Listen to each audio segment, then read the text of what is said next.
You're listening to the Grit to Growth podcast. Real talk with real business owners and professionals who built their freedom the hard way and now want more time, money, and impact. Hello, everyone, and welcome back to the show. I'm your host, Levi Teslav with Mailbox Money, and my guest today is Jon Sanders. Jon wears a few different hats. He's a pastor, a coach, a firefighter/EMT here in Sioux Falls, and he's the co-founder of EntrePastors, a platform that helps pastors think differently about sustainability, leadership, and entrepreneurship. Jon, appreciate you taking the time to join us today. Hey, thanks, Levi. It's great to be here, man. I appreciate it. Absolutely, Jon. So I like to, letting people kind of learn their personal background, how you got to where you are today, and what brought you to what you're doing. Yeah, absolutely. Well, I, as you said earlier, I wear a lot of different hats. I started my career years ago as a full-time career firefighter for the city of Peoria, Illinois, where I grew up, and thought I'd do that for, all of my working days. And then the way I tell my story is God just messed up my plans and called me to preach, called me into pastoral ministry. I did my absolute best to try to outrun that calling. I thought it was a huge mistake, but he eventually won that wrestling match. And it's kind of a long story of how we were connected to South Dakota and the little town that I currently live in, Flanders, South Dakota. But long story short, we moved out here many years ago. We left our career in the fire service, moved out here, planted a church that in the season that we were leading, that church grew into multiple locations in other, rural communities, and one in Jamaica. And it was kind of a fun story, a fun season to be a part of that. And there's a theme you're going to hear in this. Like, I was an entrepreneur all those years. I just didn't know it. Like, I was using that entrepreneurial skill set in a different arena. And so had a good season there. Fast forward a number of years, I had a cool opportunity to go back into full-time firefighting while I was also full-time pastoring. And I kind of had another breath of life at the full-time fire department here in Sioux Falls. So for the last 10 years now, I've been actively working in that role. And then to the EntrePastors thing, my journey, having grown up in a pastor's home and having served in that role for a really long time, I know some people may think, like, you see that preacher on, late night TV who flies around the world on his private jets and, has multiple mansions, and you may think that's what pastoring looks like. I'm here to tell you that is the rare, half of a 1%. Your normal everyday pastor in the United States is largely broke. They're very underpaid, overworked, and barely getting by financially. And I've experienced that world basically my entire life. And as I began to have more and more conversations with pastors around the nation through a platform that I had initially started, a podcast, I started coaching pastors. And what I realized is, man, these guys, we need to help them do better financially. And so me and another pastor launched this platform called EntrePastors, which essentially helps pastors become entrepreneurs in the marketplace, in addition to their, pastoral work, to go out into the marketplace and to find a problem and to solve that problem and to, build a business around that and therefore provide, better for their families. So we've been doing that. And then as I was doing that, it was like, I should probably be smoking what I'm selling here and have some businesses of my own. And so in the last 4 years, I've launched a professional handyman business that operates here in Sioux Falls called Dakota Small Jobs. And then a little over a year ago, my son and I launched a new window treatment business called 605 Blinds, where we sell and install custom window treatment. So I love having multiple irons in the fire. I love building teams and systems that kind of help make that possible, to be in multiple places at once. And that's kind of a high-level overview of some of the work that I do. That's a lot. There was a lot in that. I'd like to start with, you mentioned kind of that wrestling match with God, being faith-based myself. Jacob, obviously, he wrestled with God. Kind of walk us through that period of time and what that looked like for you. Yeah, if you're familiar with kind of like Bible stories, I would say mine was more like Moses. If you recall that story where God, Moses encounters God through this burning bush and has this assignment for him to confront Pharaoh and to lead his people out of, bondage in Egypt. Not that my assignment was that tall. But where the similarities were is I didn't feel qualified. I had a long list of reasons of why I'm not smart enough, I'm not old enough, I'm not educated enough, I'm not experienced enough. And bottom line, I'm afraid. Like, I don't think I'm the right guy for this job. And really what God kind of got through to me in that season is, hey, John, I don't need you to be anything enough other than obedient and willing, because I'll do the heavy lifting. I can bring the super to your natural, so to speak. And I just kind of came to a place of surrender. That's really what it was, of me just saying, okay, I don't fully understand this. It's not what I would have chosen necessarily, but if it's what I feel called to do, I'll obey, I'll surrender to that. And in hindsight, now looking back over the last few decades of my life, it's like, man, that was an amazing decision, because it turns out God knows a lot more than I do, and he writes a lot better stories with our lives than we would write for ourselves if we have all the control. So sometimes there's wisdom in just surrendering, and when you sense that prompting and that calling, it eventually brought me to that place of surrender. But I spent a good year and a half or more kind of trying to suppress that and run from that, because my fear was, if I say yes, I know it's going to lead to change. Like, I'm going to have to change something and an uncertain future. And I just, I held on to that for longer than I should have. But looking back, it's like, man, I'm glad I said yes. And it's been an adventure ever since. Well, thank you for sharing that. I think a lot of people, see where someone like yourself is today and just expected that, oh, they had this calling and they wanted to do it right away. There's a lot more to it than that. That's for sure. I always say with like the pastoral gig, especially, like the ones who are saying, ooh, pick me, and waving their hand, like those guys make me nervous. I trust someone who tried to get out of it before finally surrendering. And that's a little bit tongue in cheek, me saying that, but I also believe that to some degree. Like, I will follow a reluctant spiritual leader more than the guy that is boldly proclaiming he has all the answers and it was his idea. That guy makes me a little nervous, to be honest with you. So I think a lot of people listening, when they hear you doing all these kind of things, maybe the first question is kind of why, what you touched on there. I think that the next natural follow-up to that is, how are you able to do all these different things? Yeah. Well, first of all, I would say this: I'm still trying to figure out what I want to be when I grow up. So there's part of me that is honestly envious of those people that have the one thing and they know what it is and that's all they focus on. So I think one word of caution I would throw out right away is, you play your game, you play your strength, and don't try to be someone else. I have wrestled for a long time with this question of like being multifaceted and multi-passionate. Is that a flaw or is it a feature? Because there's times where I feel like it's a flaw, like it's something I should correct. And yet the minute I start thinking about just saying no to everything else and only picking one thing, for me personally, that becomes a very like de-energizing thought. And so then it kind of pushes me back to the other side of going, well, maybe it's more of a feature. It's maybe how I'm wired, and my story isn't for everybody. So, do with that what you will. But to answer your question, how, man, a couple things. One answer that comes to mind right out of the gate is, you have to build people. Like, you can't do I can't do everything that I'm doing by myself. I have to have good people around me in order to build these businesses and have some of these things functioning.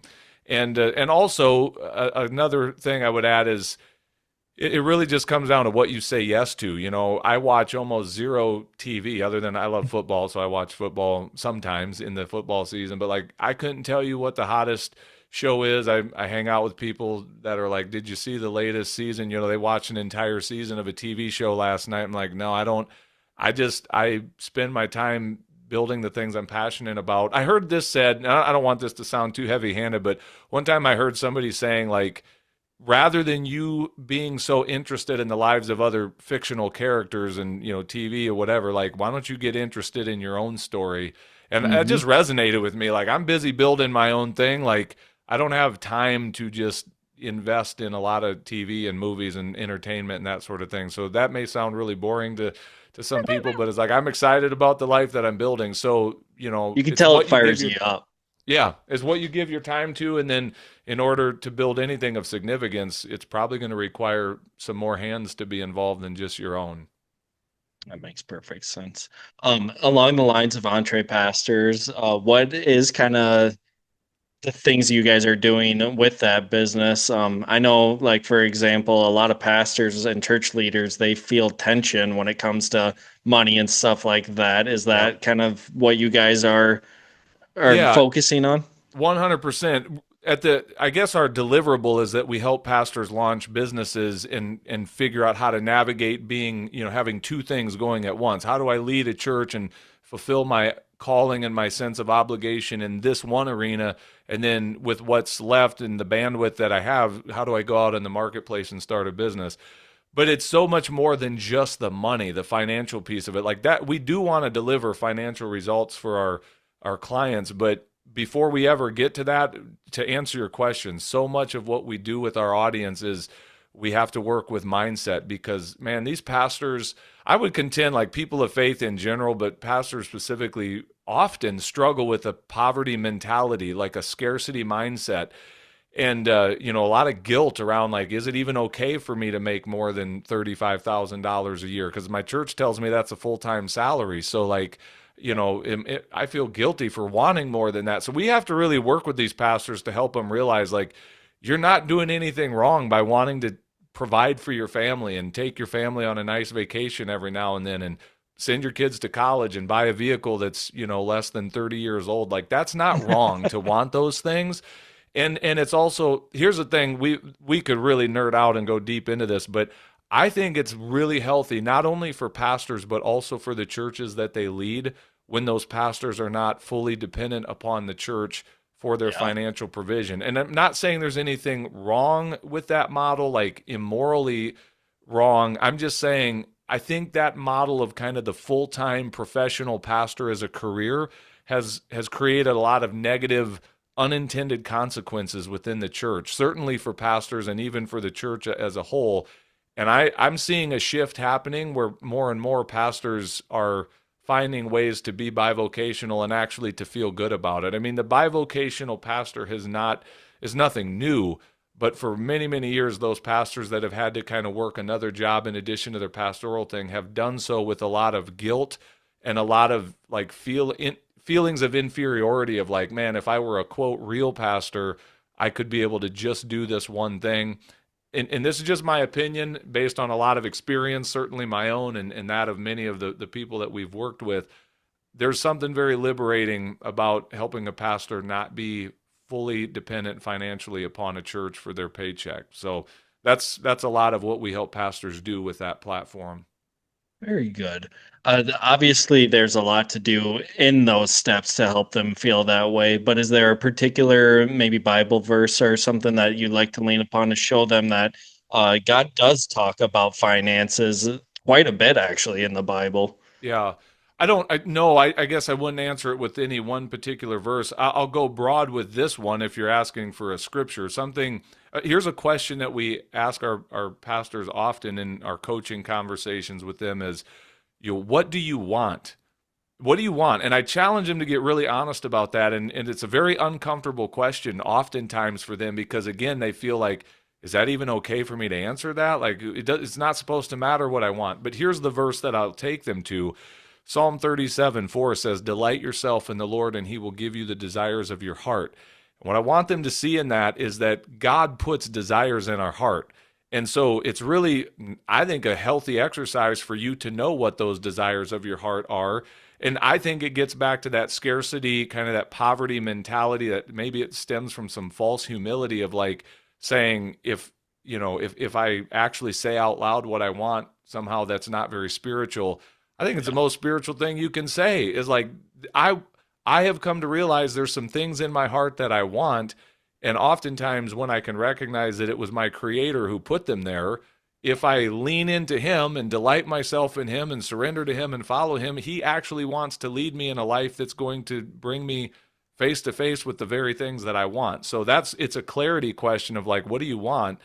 Because those are clues. Your answer to that question are clues that will lead us in a path that you probably are wired to go down in the first place. So I know that's not a direct answer to your question, but hopefully that sheds a little bit of light. You're right. Scripture says thousands of verses that deal with money and finance. And it turns out money is not a moral thing. Money can be used for very great things. Money can be used for very bad things. I happen to believe that money in the hands of good people is a good thing because good people do good things with money. So let's help more good people make good money so that they can go out into the world and do good with that. That's kind of at the heart of our mission with Entre Pastors.